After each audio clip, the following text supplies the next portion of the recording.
Every time the Empire deployed ground forces, they had a Star Destroyer in orbit that could have ended the operation in minutes.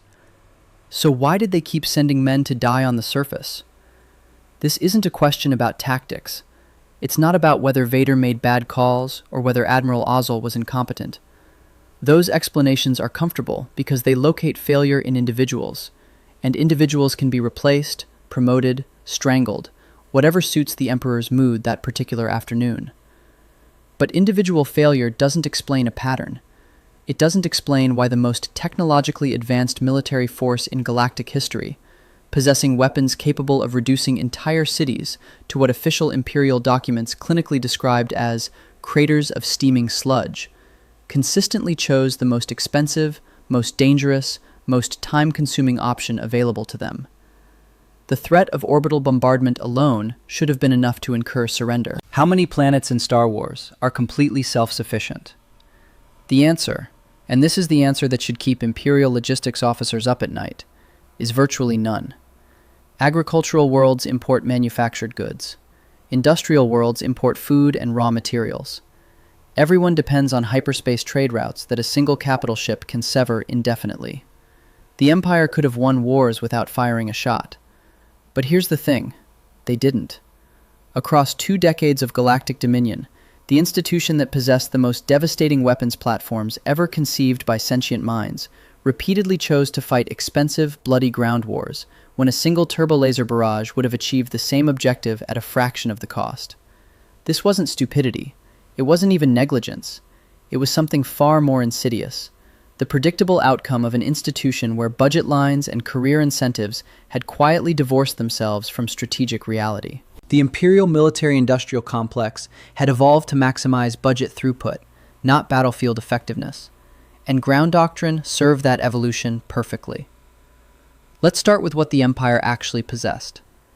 An Imperial I-class Star Destroyer stretched 1,600 meters from bow to stern. That's just over a mile of durasteel, transparasteel, and concentrated malevolence shaped into a dagger aimed at whatever world had the misfortune of appearing in its viewport. 6 dual heavy turbolaser turrets sat atop the dorsal hull, each turret housing emitters 50 meters in diameter. Below them, 2 quad-heavy turbolasers and 3 triple-medium turbolasers formed a secondary battery capable of ripping through capital ship armor and overloading planetary shields through sustained barrages. The firepower specifications read like someone's idea of a joke.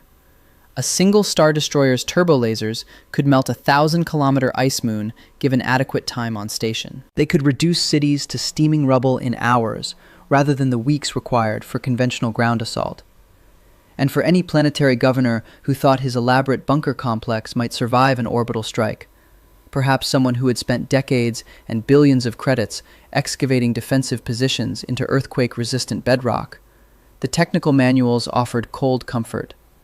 Imperial turbolasers could pierce through at least 60 levels of subterranean structures. 60 levels. The fortified command center that an ambitious warlord spent his entire career building?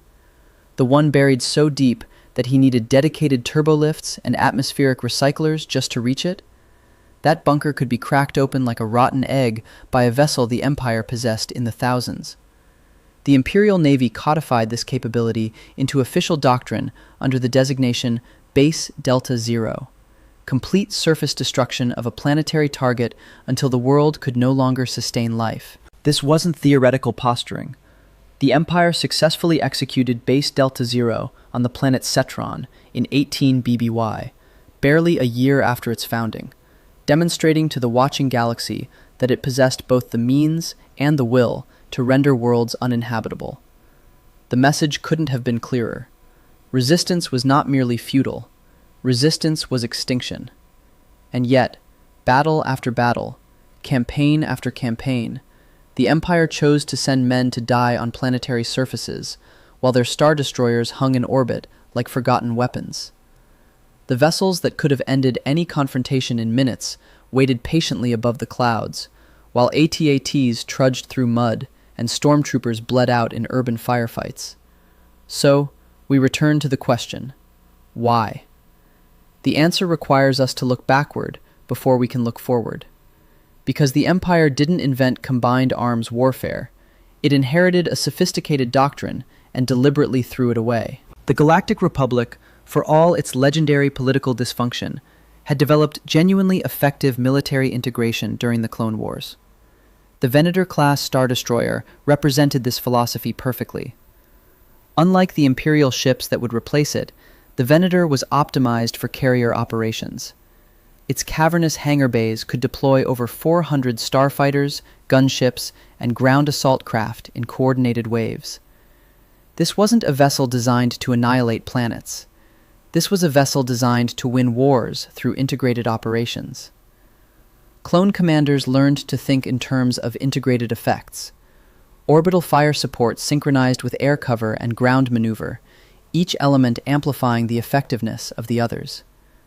When the Grand Army of the Republic assaulted a separatist stronghold, Y-wing bombers provided close air support, while LAAT gunships inserted clone troopers at precise tactical locations. Everything flowed through a command structure that valued initiative and real-time adaptation. Clone officers, trained from birth for military service and selected specifically for their ability to make autonomous decisions under pressure, could exploit opportunities the moment they appeared. The Siege of Mandalore in 19 BBY demonstrated this doctrine at its most refined. Ahsoka Tano and Commander Rex led the 332nd Company in an assault against Maul's Shadow Collective forces, a campaign that required coordination between orbital assets, ground troops, and special operations units operating behind enemy lines. Republic forces didn't simply bombard Sundari from orbit, though they possessed that capability. The objective was to capture Maul alive and restore legitimate Mandalorian governance, goals that required precision rather than overwhelming force. What made the Siege of Mandalore effective wasn't the firepower involved. It was the integration. Venator-class Star Destroyers provided orbital overwatch and intercepted Shadow Collective reinforcement attempts. LAAT gunships inserted clone troopers at tactically significant positions throughout the domed city. Ground forces advanced in coordination with air support, each element covering the other's vulnerabilities. When Maul attempted to escape through the Undercity, clone units were already positioned to intercept, based on real-time intelligence sharing between surface and orbital commands. The Republic won at Mandalore because every element of its military worked together. The same troops, the same ships, the same basic equipment that would later become Imperial assets, but deployed according to doctrine that prioritized effectiveness over institutional self-perpetuation. The Empire looked at this hard-won wisdom. 20 years of tactical evolution, doctrinal refinement, lessons learned at the cost of countless lives, and then they threw it away. The Venator class was decommissioned. Its production facilities were retooled. Its design philosophy was abandoned entirely. In its place rose the Imperial-class Star Destroyer, a vessel carrying only 72 TIE fighters, compared to the Venator's 400. The new ship prioritized raw capital ship firepower over the integrated approach that had proven effective against the Separatists. The Empire didn't want carriers. The Empire wanted hammers. It built the largest hammers the galaxy had ever seen, positioned those hammers in orbit over rebellious worlds, and then, inexplicably, set them aside to deploy infantry with rifles. This doctrinal shift was not a military decision. It was a political one, masquerading as military reform. Combined arms doctrine requires trusted, autonomous commanders who can make real-time decisions without referring every choice up the chain of command. The Republic's clone officers represented exactly the kind of competent, independent military leadership that Emperor Palpatine feared. Men who could think, men who could adapt, men who might, under certain circumstances, begin to wonder whether their orders served the galaxy or merely the ambitions of an increasingly tyrannical regime. The clone troopers had already demonstrated uncomfortable tendencies toward independent thought. The Bad Batch.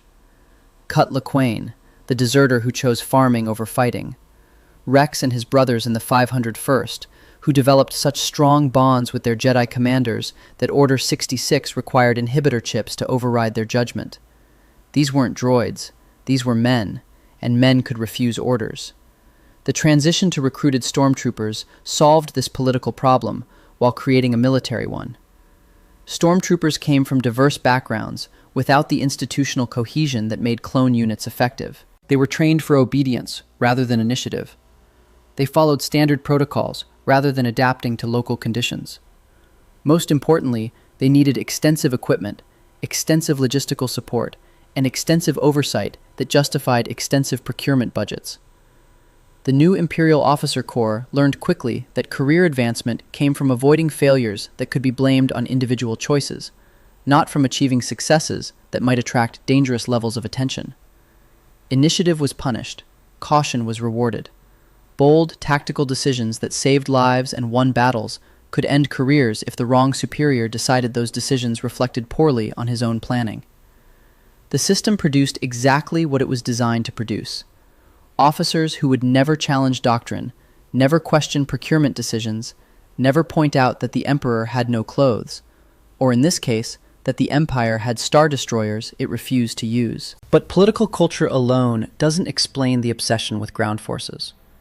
Politics might explain cautious officers. It doesn't explain why the Empire built billions of credits worth of ground equipment for campaigns that star destroyers could have ended from orbit. For that explanation, we need to follow the money. The economics of Imperial ground warfare reveal the structural incentives at work with uncomfortable clarity. On the surface, the individual components seemed cost-effective. Plastoid stormtrooper armor cost between 2 and 4 credits per suit. An E-11 blaster rifle ran between 1,000 and 2,000 credits, depending on production volume. An AT-AT Walker, that terrifying 4-legged assault vehicle that became iconic of Imperial ground operations, cost approximately 226.5 million credits to manufacture. Not cheap, certainly, but reasonable for a vehicle that could deploy 40 troops while carrying heavy weapons capable of breaching reinforced fortifications. The Imperial Navy's costs operated at an entirely different scale, yet those costs remained hidden in classified procurement documents that few officers ever reviewed. What appeared on the requisition forms was a simple calculation. 1 million stormtroopers represented a procurement order worth billions of credits, spread across hundreds of contractors, each of whom had strong incentives to ensure that stormtroopers remained central to Imperial military doctrine. But here's where the accounting gets creative. The Star Destroyer, once built, could prosecute planetary operations essentially indefinitely. Park it in orbit, keep the turbolasers charged, rotate crew shifts. The operational costs were dominated by crew salaries and routine maintenance, expenses the Navy would incur regardless of whether the vessel was actively bombarding planets or simply patrolling hyperspace lanes. A Star Destroyer blockading a system cost nearly the same as a Star Destroyer traveling between systems. The marginal cost of actual bombardment operations was negligible. Ground forces operated on entirely different economics. Every planetary campaign required transport ships to move troops and equipment from staging areas to the target world. Sentinel-class landing craft, Gozanti cruisers, Acclamator assault ships repurposed from the Clone Wars. Each transport required fuel, maintenance, and crew. Each trip consumed resources that would need to be replaced. Once on the surface, ground forces consumed everything: food, water, medical supplies, ammunition, blaster gas cartridges, thermal detonators, power cells for heavy weapons, replacement equipment for vehicles damaged in combat, replacement troops for casualties, fuel for AT-ATs and AT-STs and troop carriers, construction materials for forward operating bases, communications equipment, portable shield generators, prefabricated shelters. The logistics train required to sustain a single planetary occupation dwarfed the operational costs of orbital bombardment by orders of magnitude. One Imperial analysis estimated that maintaining a single armored division on a hostile world cost more per standard month than operating a Star Destroyer for an entire year. And that's before considering the ongoing costs of occupation. A turbolaser barrage ends, the rubble settles, the surviving population either surrenders or dies. The engagement concludes. An occupation never ends. Garrison troops need rotation. Fresh equipment needs procurement. Infrastructure needs construction and maintenance. Every month, every year, the credits keep flowing. To contractors who build prefabricated bases, to manufacturers who produce replacement equipment, to logistics companies that transport supplies, to security firms that supplement military forces, to reconstruction contractors who rebuild what combat destroyed. From the perspective of the Imperial defense industry, a single turbolaser barrage was a one-time expenditure that eliminated future revenue. A ground war was an ongoing source of orders. Consider a theoretical meeting between a Kuat Drive Yards representative and an Imperial Logistics Command officer sometime around 3 BBY. The KDY executive arrives with a portfolio demonstrating that ground assault vehicles generate recurring revenue streams that capital ships simply cannot match. Replacement parts for combat-damaged walkers, ammunition contracts renewed quarterly, crew training programs conducted at KDY facilities, maintenance agreements requiring specialized equipment and personnel, upgrades and modifications as doctrine evolves. Each AT-AT deployed to the field represents not just a one-time sale, but an ongoing relationship worth millions of credits annually. Multiply by the hundreds of walkers in active service across dozens of occupied worlds. Multiply again by the support vehicles, the transport ships, the ground-based artillery, the mobile command posts. The Star Destroyer, by contrast, is a finished product. Once delivered, it requires only standard naval maintenance and crew rotation, services that the Imperial Navy provides internally through its own shipyards and training academies. KDY gets the initial construction contract and then nothing. The revenue stream ends. From KDY's perspective, selling the Empire another planetary occupation force is vastly preferable to selling another Star Destroyer, even if the Star Destroyer represents superior tactical capability for the specific mission.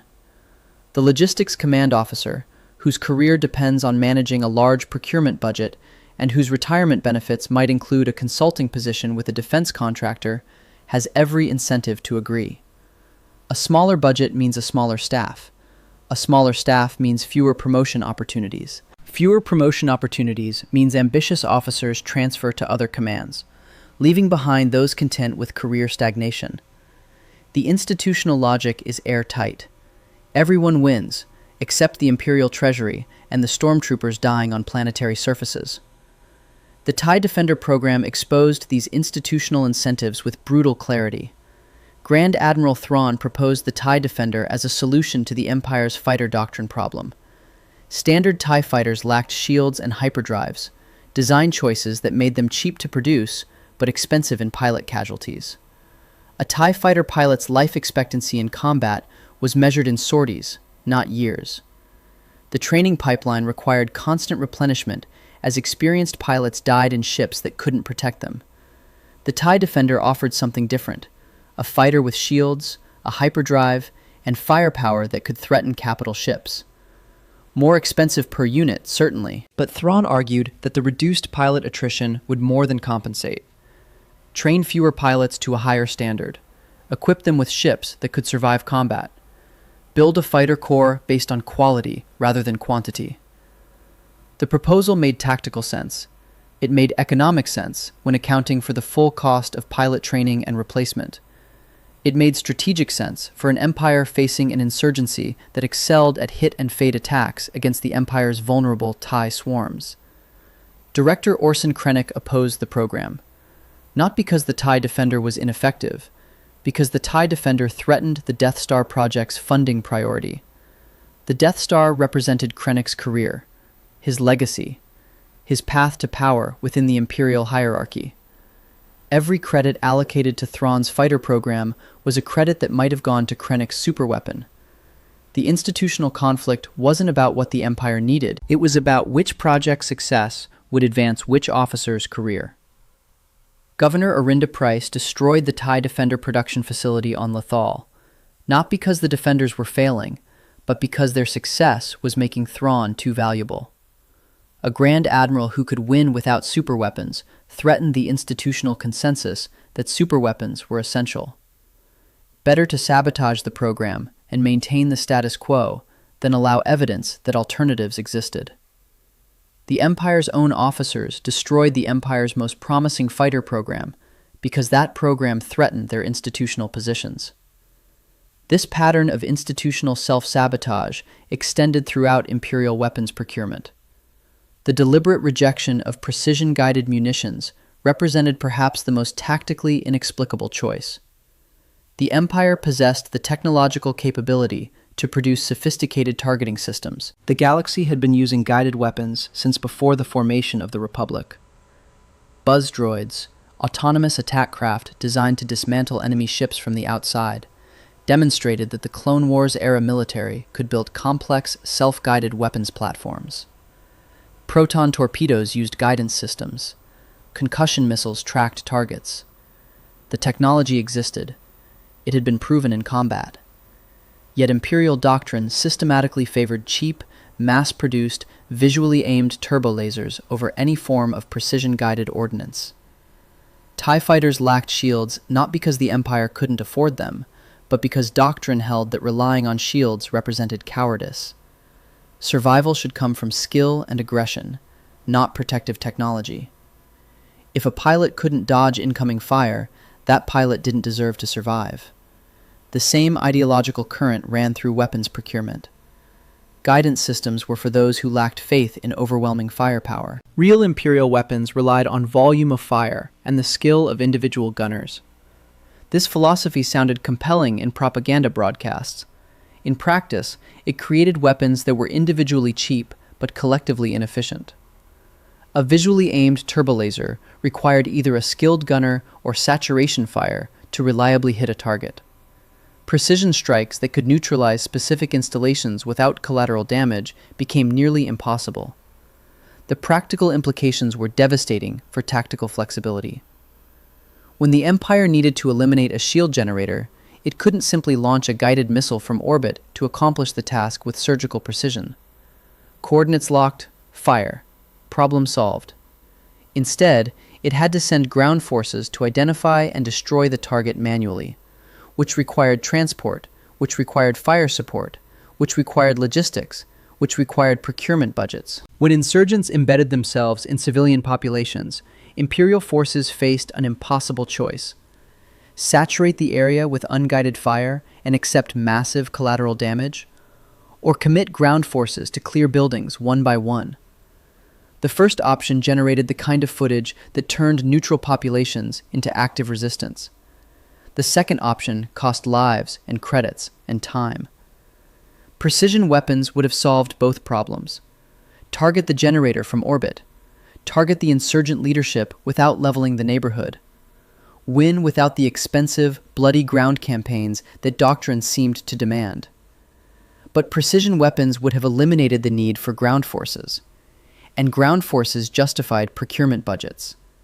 The lack of precision created tactical situations where Imperial forces could not engage legitimate military targets without accepting unacceptable risks. The cycle was self-perpetuating. Imprecise weapons required ground engagement. Ground engagement required procurement. Procurement created institutional pressure to continue avoiding precision systems. Every decision flowed from incentives rather than effectiveness.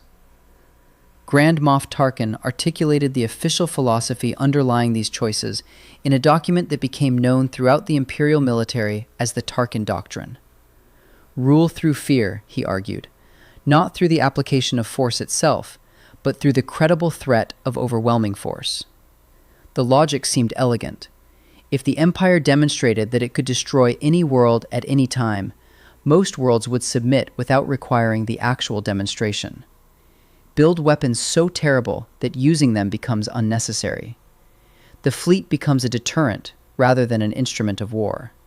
Costs remain low because actual combat becomes rare.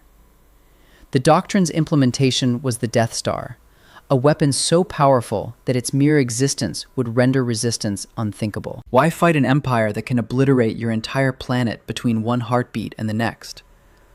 The rational response to such capability is immediate, unconditional surrender. But the Tarkin Doctrine contained a fatal assumption. It assumed the threat of force would be sufficient, that the Empire would rarely need to actually deploy its overwhelming capability. What happens when the threat fails? What happens when a world refuses to submit despite knowing the consequences? The logical response would be to make an overwhelming example. Yet this is precisely what the Empire refused to do, over and over again, until desperation finally drove Tarkin to authorize the destruction of Alderaan. The campaign on Mimban illustrates the human cost of this doctrinal incoherence.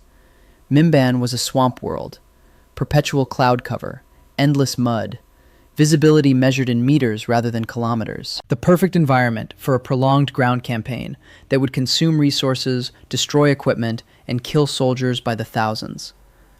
The Empire wanted Mimban's resources, hyperboreid mineral deposits that justified military investment. But they wanted those resources extracted, not vaporized. Orbital bombardment would have ended resistance in hours, but contaminated the very minerals the Empire sought. So the logic went. Except orbital bombardment wasn't the only alternative to ground warfare. A Star Destroyer blockade would have starved Mimban's resistance within months. The indigenous Mimbanese had no interstellar capability, no hyperspace-equipped vessels to run the blockade, no off-world allies willing to challenge Imperial capital ships. The population depended on imported equipment to sustain any kind of organized resistance. Cut the supply lines. Wait. Let hunger do what turbolasers could not.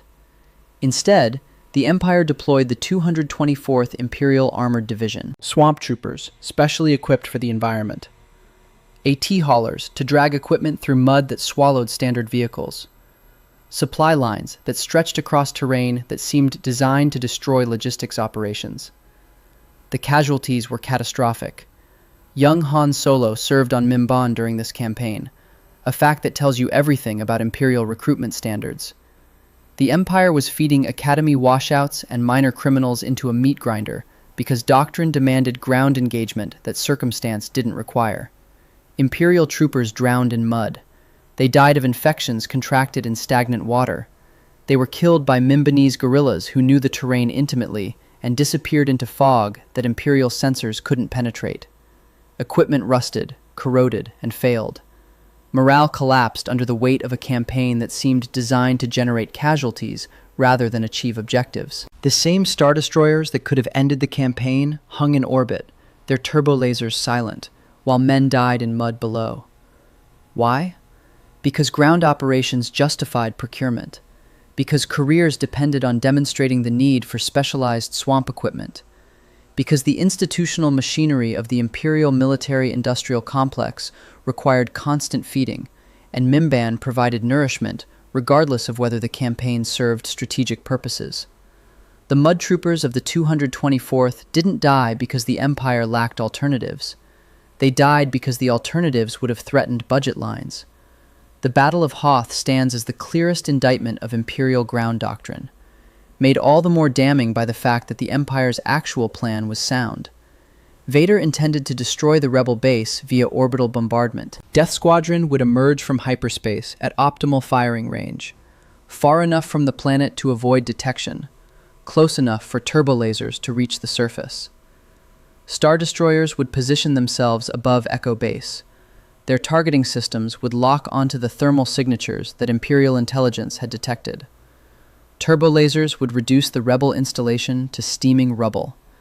Anyone caught in the bombardment would die. Anyone trying to flee would face a blockade of capital ships positioned to intercept escape vectors. The rebellion's leadership would be annihilated in a single operation lasting hours rather than days.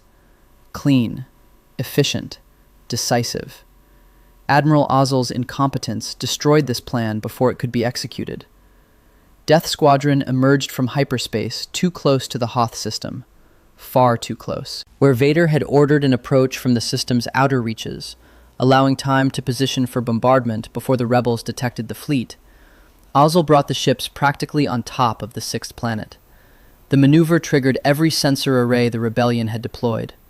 Echo Base's commanders received the warning with enough time to activate their planetary shield generator. The shield, a dome of energy that turbolaser fire could not penetrate, transformed a simple orbital bombardment into a complex ground assault operation. The Star Destroyers that could have ended the battle in minutes were suddenly reduced to spectators. AT-AT walkers were loaded into Sentinel-class landing craft. Blizzard Force commanders received hurried briefings on terrain they hadn't expected to fight across. Troop transports warmed their engines. Tactical plans were drawn up for an assault across frozen plains against an entrenched enemy who had been given hours to prepare defensive positions and evacuation procedures. The most fearsome warships in the galaxy watched impotently while Imperial soldiers trudged through snow toward a target their motherships could have vaporized. Let's examine what this failure actually cost. The ground assault at Hoth required the deployment of at least 20 AT-AT walkers, dozens of ATSTs, hundreds of speeder bikes, and thousands of snowtroopers specially equipped for cold weather operations. Transport ships made multiple atmospheric insertions under fire. Landing zones had to be secured and expanded. Supply lines had to be established across kilometers of ice. Several walkers were destroyed during the assault, including 2 that rebel snowspeeders brought down using tow cables, a tactic so embarrassingly low-tech that it should never have worked against Imperial armor. Dozens of snowtroopers died in firefights that would have been unnecessary if the bombardment plan had succeeded. Rebel forces used the time purchased by the ground campaign to evacuate their leadership and most of their equipment. The Empire captured an empty base. Vader killed Ozzel for his failure. Force choked him via hologram while the battle still raged, promoting Captain Piet to Admiral in the same breath. It was the kind of swift, brutal accountability that should have deterred future incompetence. But here's the thing. Killing Ozzel did not prevent the next Ozzel from making the same mistake, because the system that produced him remained intact. Ozzel did not achieve his position through battlefield excellence. He achieved it by navigating the political requirements of Imperial service, cultivating the right patrons, avoiding risks that might have generated either dramatic successes or embarrassing failures. His catastrophic hyperspace emergence was not an aberration. It was the predictable result of an institutional culture that selected for caution and punished initiative. The promotion structures rewarded officers who never made decisions that could be second-guessed. The patronage networks elevated those who pleased their superiors rather than those who won battles. The institutional incentives created admirals who understood politics better than tactics.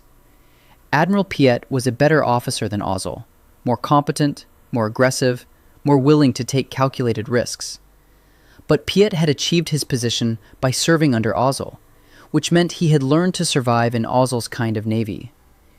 The institutional context that shaped his career didn't disappear because one admiral was executed. It continued shaping every officer who witnessed that execution and drew the obvious lesson. Failure is punished with death. But unconventional success might be punished just as harshly if it makes the wrong superior look bad. Play it safe. Follow doctrine. Let someone else take the risks. The planetary shield represented one of the few legitimate technical constraints on orbital bombardment. Deflector technology capable of dispersing turbolaser energy created protected zones that could only be neutralized from within. The rebels at Echo Base were genuinely protected from orbital fire as long as their shield generator remained active. But this constraint wasn't inevitable. Proper reconnaissance would have identified the shield generator's existence and location before the fleet arrived. Imperial intelligence had been tracking the rebel presence on Hoth. They knew approximately where Echo Base was located. A probe droid had confirmed the installation's existence. More thorough analysis might have detected the shield generator and incorporated its destruction into the attack plan. A more cautious hyperspace emergence, arriving at the outer edge of the system rather than practically on top of the planet, would have allowed Death Squadron to begin bombardment before the rebels could raise their defenses. The time required to detect an approaching fleet from the system's edge, power up a shield generator, and project a defensive barrier would have given Imperial gunners a window to fire. The shield constraint was a consequence of prior Imperial failures that could have been avoided with better planning, better intelligence, and better leadership. The Empire lost at Hoth because its own institutional dysfunction created problems that its overwhelming firepower then could not solve. The economics of blockade warfare offered another approach that the Empire consistently underutilized. Star Wars planets, despite their apparent diversity, share a common vulnerability. Virtually none of them are economically self-sufficient. Agricultural worlds produce food, but import manufactured goods. Industrial worlds produce equipment, but import raw materials and food. Mining worlds export ore, but import everything else.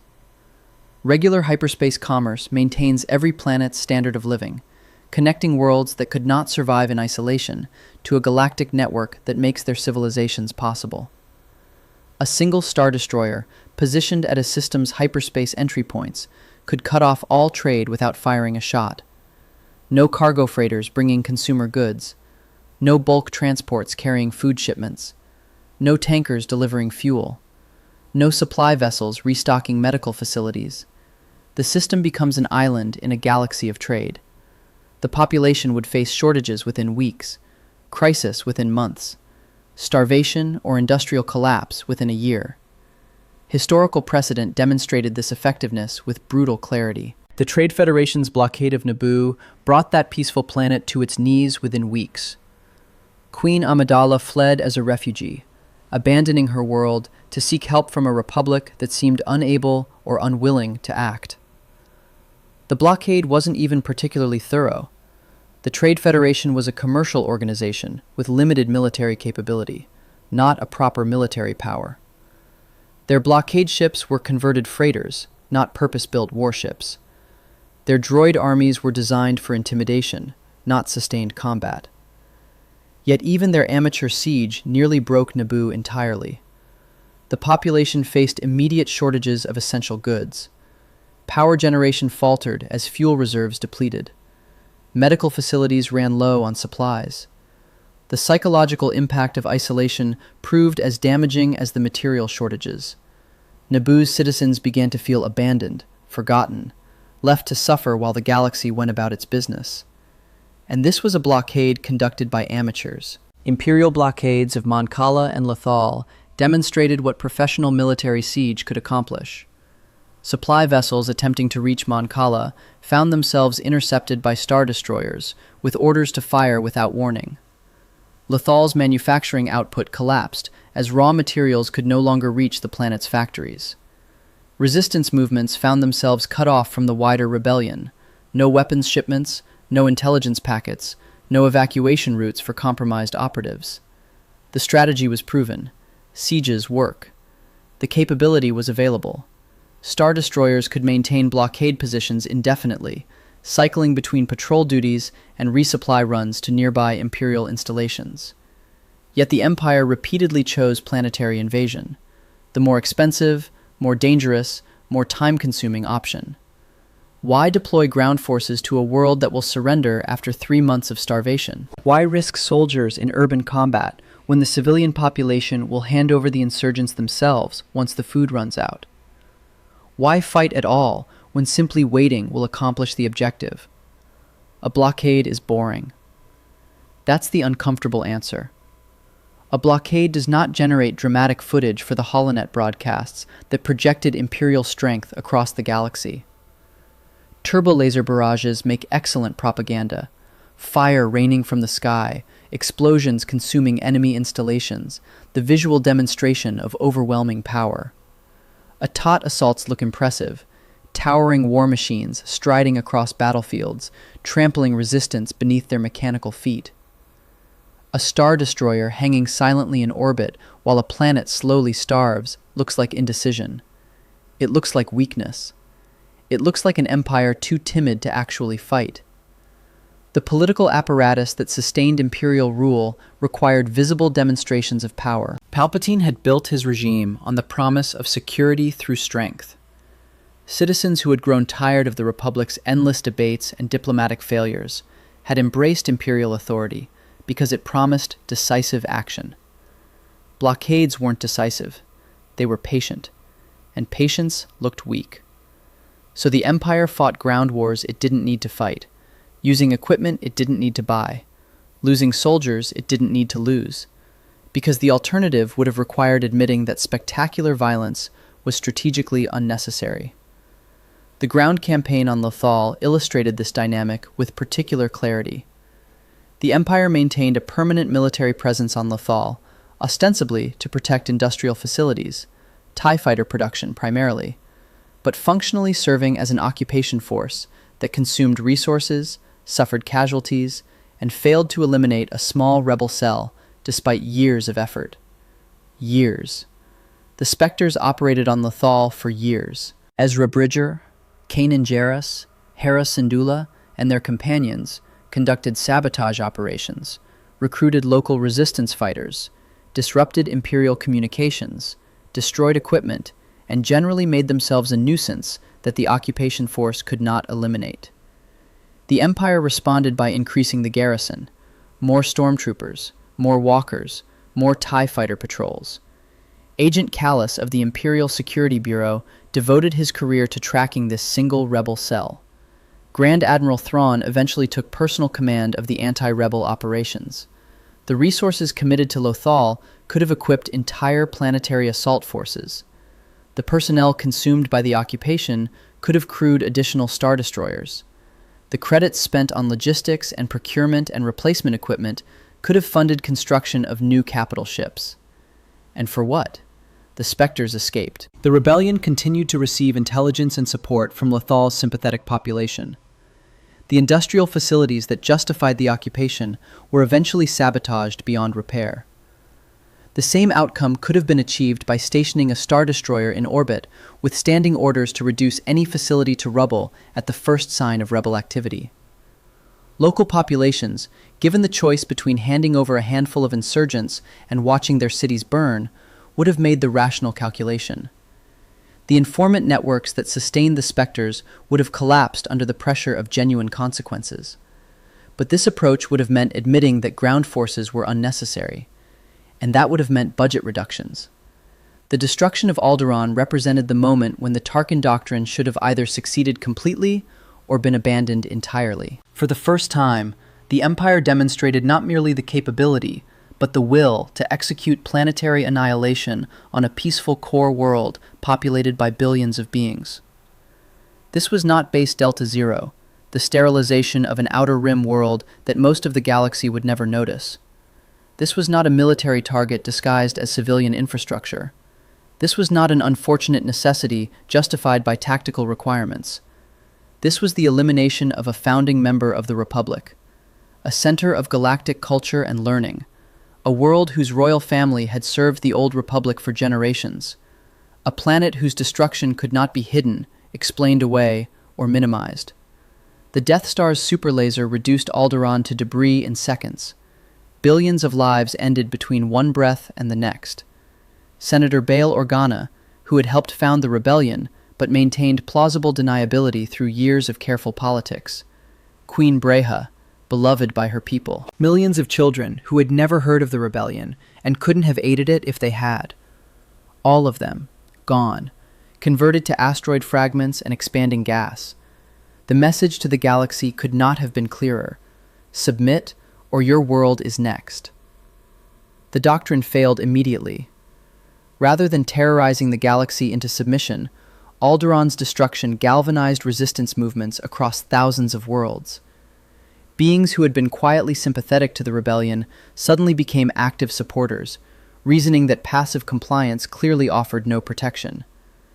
Military officers who had served the Empire loyally for decades began to wonder whether they served an institution worth defending.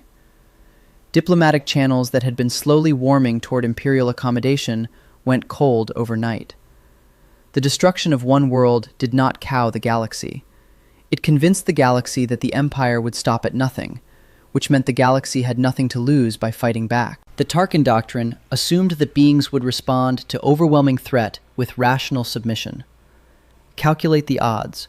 Recognize that resistance is futile. Surrender to preserve what can be preserved. It failed to account for the possibility that some beings would respond with irrational defiance. That witnessing an atrocity of sufficient magnitude would transform fear into rage. That even hopeless resistance might seem preferable to submission to an enemy willing to murder billions for political leverage. The Old Republic had faced a similar choice 4,000 years earlier during the Mandalorian Wars. The Mandalorians ravaged the Outer Rim, conquering worlds and enslaving populations, while the Jedi Council debated whether intervention was appropriate. The Council counseled patience. Let the Republic military handle the threat. Avoid entangling the Jedi Order in a war that might corrupt its members. Wait for clarity. Trust that the right path would reveal itself. Revan refused to wait. The Jedi who would become Darth Revan understood something the Council did not. Patience has costs. Every world that fell while the Council debated was a world whose population learned that the Republic would not protect them. Every month of inaction eroded the legitimacy that held the Republic together.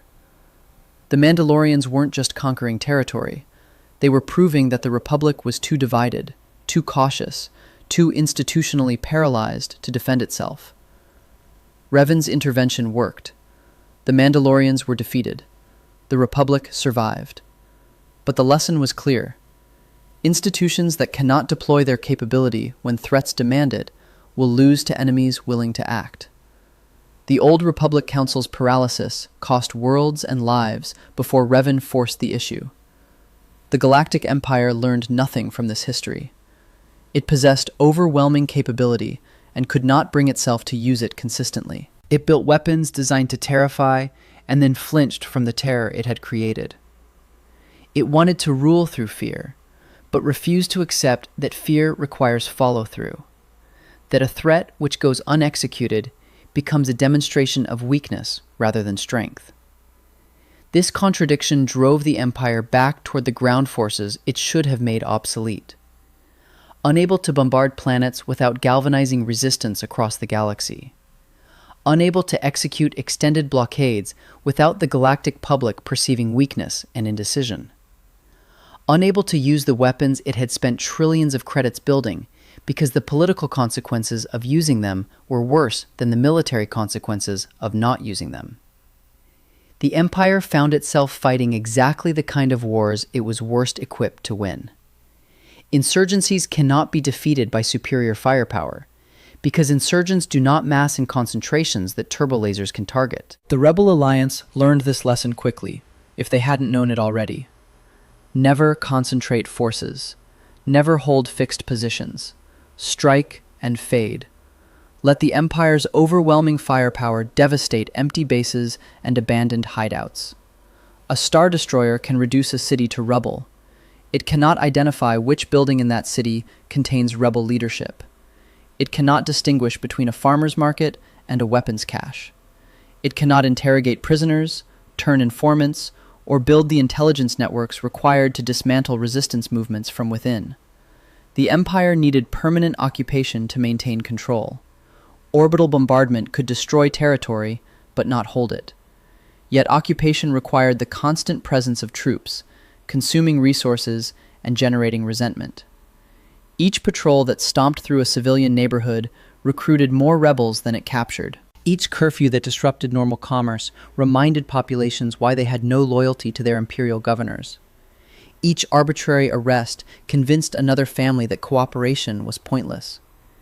The institution that possessed the capability to end any fight in minutes had created conditions where using that capability made every subsequent fight more difficult. The Battle of Scarif encapsulated this strategic paralysis. The Empire's most sensitive facility, the archive containing the Death Star plans, sat on a tropical world beneath a planetary shield that Imperial forces themselves controlled. This was not a rebel installation protected by enemy defenses. This was an Imperial base, shielded by Imperial technology, garrisoned by Imperial forces, defended by Imperial doctrine. The Scarif Shield Gate represented exactly the kind of fortification that should have made the archive impregnable. Anything attempting to enter or leave the planet had to pass through a gap in the shield maintained by an orbital station, a gap that could be closed instantly if threat was detected. The garrison below could defend indefinitely while reinforcements arrived. Any attacking fleet would find itself unable to provide surface support or extract ground forces. When Rogue One infiltrated the surface disguised as an Imperial cargo shuttle, the rational response would have been immediate lockdown. Close the shield gate. Isolate the intruders. Deploy garrison troops to locate and neutralize them while the shield prevented extraction. Instead, the garrison engaged in an extended ground battle that allowed rebel forces to approach the transmission tower. By the time Imperial commanders recognized the threat, Jyn Erso had already reached the archive. By the time reinforcements arrived, she had identified the correct file and begun the process of physical extraction. The ground forces that should have overwhelmed a handful of rebels found themselves fighting a desperate holding action while the clock ticked toward disaster. When the rebel fleet arrived to support the ground operation, the rational Imperial response would have been to maintain the shield while that fleet exhausted itself against the impenetrable barrier. The rebels couldn't fire through the shield any more than they could extract their ground forces through it. Time was on the Empire's side. Wait for the Death Star. Wait for reinforcement fleets. Let the rebel capital ships deplete their fuel reserves in futile attacks. Instead, Imperial forces engaged in ship-to-ship combat that cost vessels and crews for no strategic purpose. When the Death Star finally arrived, Grand Moff Tarkin ordered it to fire on the facility itself, destroying the Imperial garrison along with the rebel forces. The super laser eliminated the archive, the Citadel Tower, and presumably thousands of Imperial personnel who had been fighting and dying to protect those very secrets. And the plans had already been transmitted. The Empire lost Scarif not because the rebels outsmarted them. It lost because institutional dysfunction prevented rational tactical response at every decision point. The garrison could not request immediate orbital bombardment of rebel positions because that would have meant admitting the ground forces were inadequate, and inadequate ground forces meant inadequate procurement, which threatened budgets and careers. The fleet could not simply wait out a siege because the Death Star's arrival created political pressure for immediate resolution. Tarkin needed to demonstrate that his weapon was the solution to all Imperial security problems, not a supporting element in a larger operational framework. The Death Star fired not because firing made tactical sense, but because Tarkin needed to demonstrate the weapon's value after the embarrassment of allowing rebels to penetrate a secure facility in the first place. Every decision was shaped by institutional incentives rather than battlefield requirements, and so the plans escaped. The pattern repeats throughout Imperial history. Endor, Jakku. Every major Imperial defeat follows the same structural logic. At Endor, the Empire's trap was strategically brilliant.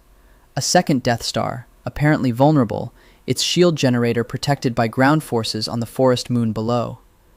The rebel fleet would arrive expecting an easy target. The Death Star's super laser would activate. The Imperial fleet would emerge from concealment. The rebellion would be annihilated in a single decisive engagement. The trap worked exactly as planned, right up until the ground element failed. The shield generator on Endor was protected by a garrison of stormtroopers, scout walkers, and the standard equipment of Imperial planetary occupation. This should have been overwhelming force against the small rebel strike team sent to disable the generator. A handful of commandos versus a fully equipped Imperial installation? The outcome should have been certain. Instead, the commandos allied with the local Ewok population. Ewoks. Small, furry primitives armed with spears and rocks and logs, technology approximately 10,000 years behind Imperial standard. And they defeated the garrison. Not because Ewoks were formidable opponents, because the garrison was equipped and trained for a different kind of fight. The kind of fight that justified the procurement budgets that had shaped Imperial ground doctrine. The stormtroopers expected to face rebel soldiers with blasters, not guerrilla ambushes from the underbrush. The ATST walkers expected to engage enemy vehicles, not swarms of primitives clambering over their hulls. Nothing in the garrison's training had prepared them for this. And the Star Destroyers in orbit could not help.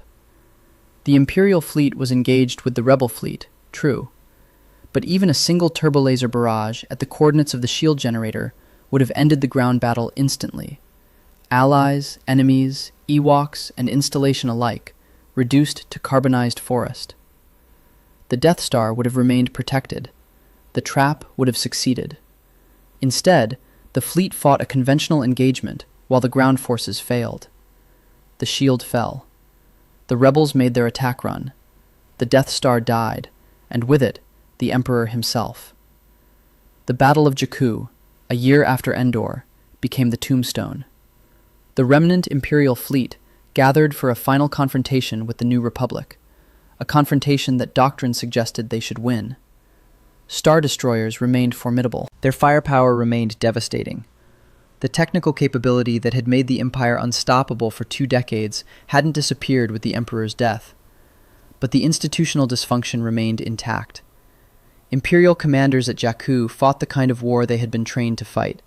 Capital ship engagements, fighter screens, the standard operational procedures that had been refined across decades of doctrinal development. When the battle turned against them, when it became clear that the new Republic would win, the rational response would have been withdrawal. Preserve the surviving ships, regroup in the unknown regions, fight another day. Instead, the fleet fought to destruction. Crashed Star Destroyers became Jakku's most notable geographical features. Their hulls dotted the desert like monuments to an institution that could not adapt. The Imperial military-industrial complex had created a culture incapable of recognizing failure. Retreat meant admitting that the equipment, the doctrine, the procurement decisions had been wrong. Death was preferable. There's a reason this story feels familiar. Every declining empire follows the same trajectory. Institutions that once served strategic purposes begin to serve their own perpetuation.